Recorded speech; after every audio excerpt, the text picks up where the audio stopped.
अबू बकर सिद्दीक रज़ियल्लाहु अन्हु ने आप अलैहिस्सलाम के इंतकाल के फ़ौरन बाद खुतबा पढ़ा और उसमें फरमाया मफ़हूम है कि जो अल्लाह की परस्तिश करता है वो जान ले वो हमेशा रहेगा, और जो मोहम्मद सल्लल्लाहु अलैहि वसल्लम की परस्तिश करता है वो जान ले कि वो निरे रसूल ही हैं, वो कोई खुदा नहीं है कि उन पे मौत ना आए। अगर उन पे मौत आ गई तो क्या तुम अपने दीन से फिर जाओगे? जैसे समझदार है और वो मस्जिद में शोर नहीं करता, जो उसके साथ नमाज में उसको लेके आ रहा है उसको वो डिस्टर्ब नहीं। बिस्मिल्लाहिर्रहमानिर्रहीम, अस्सलाम वालेकुम। आज आपसे एक स्टोरी शेयर करता हूँ। हम तबलीग के काम में लगे अल्हम्दुलिल्लाह तकरीबन कोई 2009 में। तो मेरे एक भाई हैं, बोलते सुनते नहीं हैं लेकिन मेंटली वो ठीक हैं, ज़िया भाई हैं और ज़िया नाम है उनका। तो हमने उनको अल्हम्दुलिल्लाह दाढ़ी रखवाई, कुछ जमात में 2-3 बार 3 दिन वगैरह लगवाए और उनको मस्जिद में वो माशाल्लाह आने लग गए। उस पर लोगों को एतराज़ शुरू हो गया कि ये खलल पैदा करता है, इस पर नमाज़ फ़र्ज़ नहीं है, यूँ है। बहुत सारे दीनदार और बहुत सारे ऐसे लोग जो नमाजी हैं और पाबंद है नमाज के, उनको कीड़ा है, समझ रहे हैं, बहुत बड़ा कीड़ा है और बहुत सारे मुंह हैं उस कीड़े के ना। तो बहरहाल वही मस्जिद में कुछ मौलाना थे, उलमा थे, उनसे मैंने पूछा तो उन्होंने कहा यार बिल्कुल जाहिर सी बात है, समझदार आदमी है, वॉशरूम वगैरह के हवाले से समझदार है, तो आप इसको ला सकते हैं, कोई मसला नहीं है। एक मसरूफियत है, चलो नमाज उस पर फ़र्ज़ नहीं है, उसको इस चीज़ का इल्म नहीं है, लेकिन आप उसको ला सकते हैं, कोई मसला नहीं है। अच्छा, अब माशाल्लाह वो रूटीन में हैं और नमाज के लिए अपना जाते हैं और चल रहा है। अच्छा, अब तकरीबन मेरा बेटा मार्च में इंशाल्लाह 3 महीने का हो जाएगा, तो तकरीबन कोई 6 महीने हो गए। मैं अपने बच्चे को असर में या ज़ोहर में, जिस तरह ठंडी नमाज मुझे कोई मुनासिब लगती है तो मैं उसको एक आध नमाज में ले जाता हूँ। अब ये मामला मैंने तब शुरू किया जब वो रात को सोते हुए एक पैम्पर बनवाता है और सारा दिन उसको कोई वो नहीं है, प्रॉब्लम नहीं है, यूरिन पॉटी वगैरह वो वॉशरूम में जाके करता है। तो हमने उसको आदी बनाने के लिए, क्योंकि हम जब तबलीग में लगे तो हमें पता चला कि यार दीन ज़िंदगी में कितना ज़रूरी है। मैं जिस घराने से ताल्लुक़ रखता हूँ वहाँ दीन का इतना रुझान नहीं था, हम सारे तकरीबन वैसे ही हैं। तो फिर वो बच्चे को मैं ले जाने लगा तो 2-4 बुढ़े बाबे मुझे मिल गए अभी तक, और उन्होंने बड़ी मुझसे किसी ने तमीज़ से, किसी ने बदतमीज़ी से उससे बात की और मुझे कहा कि ये छोटा बच्चा है, इसको आपको नहीं लाना चाहिए मस्जिद में।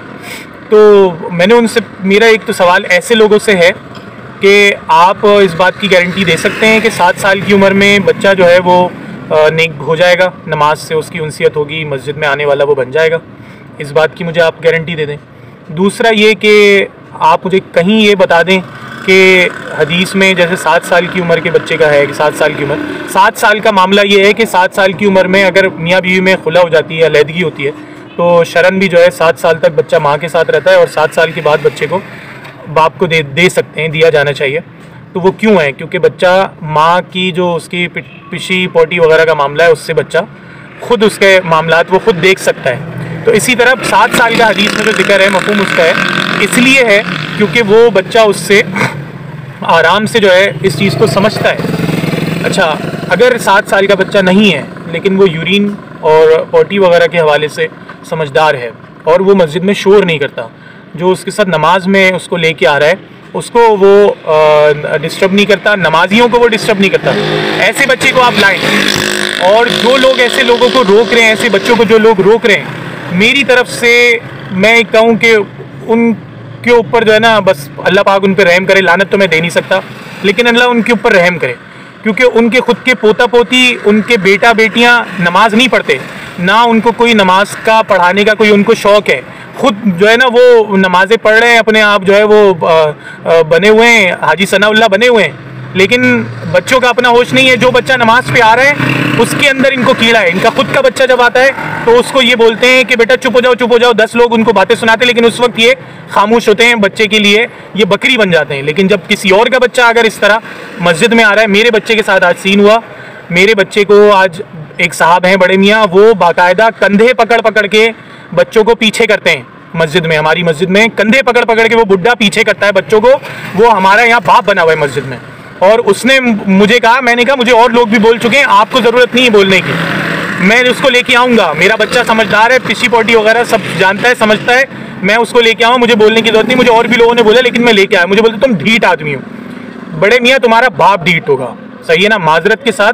तुम्हारा बाप ढीठ होगा। मैं अपने बच्चों को उस माहौल में नहीं रख सकता जिस माहौल में मैं रहा हूँ।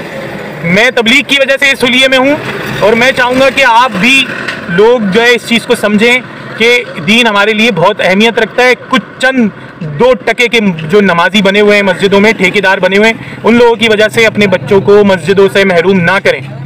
एक वक्त ऐसा आया, मैंने फिर इसके ऊपर एक मौलाना से भी पूछा, उसने मुझे बाकायदा बनूरी टाउन का, दारुल का फतवा दिया।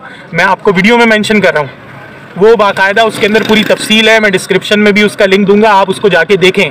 जो बच्चा समझदार है, अगर वो 7 साल का नहीं है लेकिन वो समझदार है, बच्चा हर एतबार से मस्जिद की जो मामलात हैं, पोटी बिशी नहीं कर रहा और मस्जिद में शोर नहीं कर रहा, नमाजियों के खलल नहीं पैदा कर रहा, ऐसे बच्चे को लाजमी लेके जाएं। अल्लाह का वास्ता ऐसे बच्चों को लेके जाएं। हमारे बच्चों की तरबियत ये टीवी और मोबाइल कर रहे हैं। मेरे घर में टीवी नहीं है लेकिन मेरा बच्चा जहाँ फारिग होता है मोबाइल लेके बैठता है, क्योंकि मैं मोबाइल लेके बैठता हूँ। मुझे 10 चीज़ें चाहिए, मैं फजूल भी मोबाइल लेके बैठता हूँ। मैं बच्चे को कैसे बना करूँ? आधी आधी रात तक बच्चा मोबाइल लेके बैठा होता है। हमारे पार्क नहीं है कराची में, किसी किस्म की और कोई एक्टिविटी नहीं है, बच्चा कहाँ जाए मुझे बताओ? मस्जिद में नहीं आएगा, हमारी नस्ल बेदीन होगी। आज जिस असर की नमाज में जो मामलात हुए हैं, उसी मस्जिद में, उसी नमाज में एक बच्चे को एक बंदा मना कर रहा था कि बेटा लंबी शर्ट पहन के आओ। वो ट्राउज़र पहना हुआ, ट्राउज़र आज जोहर की नमाज में मैंने एक लड़के को देखा, नमाज पढ़ी, ऐसा लग रहा है अल्लाह माफ़ करे, मैं जो है ना वो कोई गंदी फिल्म का वो देख रहा हूँ, कोई नंगी लड़की देख रहा हूँ। वो रुकू सजदे में गया, पीछे से उसके सारा कुछ जाहिर हो रहा है। ये तो तुम लोगों की नस्लें। और एक बच्चे को आज उसने बोला असर की नमाज में कि तुम बेटा कपड़े तो पूरे पहन के आओ सही से, पीछे से रुकू करते हो, सजदा करते हो, पीछे से सतर जाहिर हो जाता है, नमाज टूट जाती है। लेकिन इसका तुमको होश नहीं है। जो बालिग नमाज पढ़ने नहीं आ रहा, इन बुड्ढे बाबों को, उनको नमाज पे लाने का होश नहीं है। इनको मौत पड़ी है उन बच्चों से जो मस्जिद में आते हैं, तमीज़ से रहते हैं। थोड़ा सा वो अगर कुछ भाई बच्चा है, बच्चा तो बच्चा है, बच्चा किसको बोलेंगे जो मजाक मस्ती करेगा। लेकिन इनकी जो ये नस्ल अपनी कैसे बताएंगे कि ये किस नस्ल के हैं जो इस तरह की बुड्ढे बाबे ये हरकतें कर रहे हैं। हमारे बच्चों को बर्बाद करने में इन बुड्ढों का हाथ है। ये बुड्ढे बाबे हमारी मस्जिदों के अंदर ठेकेदार बने हुए, छोटे बच्चों को ये झिड़क के सफ़ों से हटाते हैं। आपको हटाना, आप तमीज़ से हटाओ। ये कोई तरीका नहीं है कि आप इस तरह से किसी बच्चे को हटाओगे। आपको मसला है, आप जाके फतवा लो। मैं अटैच कर रहा हूँ डिस्क्रिप्शन में फतवे।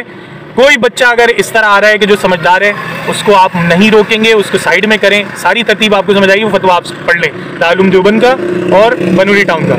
उसके अलावा अगर कोई बच्चा है जो समझदार नहीं है, खुदारा उसकी ट्रेन करें, उसको खुद भी नमाजी बने, दूसरों को नमाजी बनाएं। इन 2% के बुड्ढे बाबों की वजह से अपनी ज़ात का मामला अल्लाह से ना बिगाड़े। हज़रत अबू बकर सिद्दीक़ रज़ियल्लाहु अन्हु ने आप अलैहिस्सलाम के इंतकाल के फ़ौरन बाद खुतबा पढ़ा और उसमें फरमाया मफ़हूम है कि जो अल्लाह की परस्तिश करता है वो जान ले वो हमेशा रहेगा, और जो मोहम्मद सल्लल्लाहु अलैहि वसल्लम की परस्तिश करता है वो जान ले कि वो निरे रसूल ही हैं, वो कोई खुदा नहीं है कि उन पे मौत ना आए। अगर उन पे मौत आ गई तो क्या तुम अपने दीन से फिर जाओगे?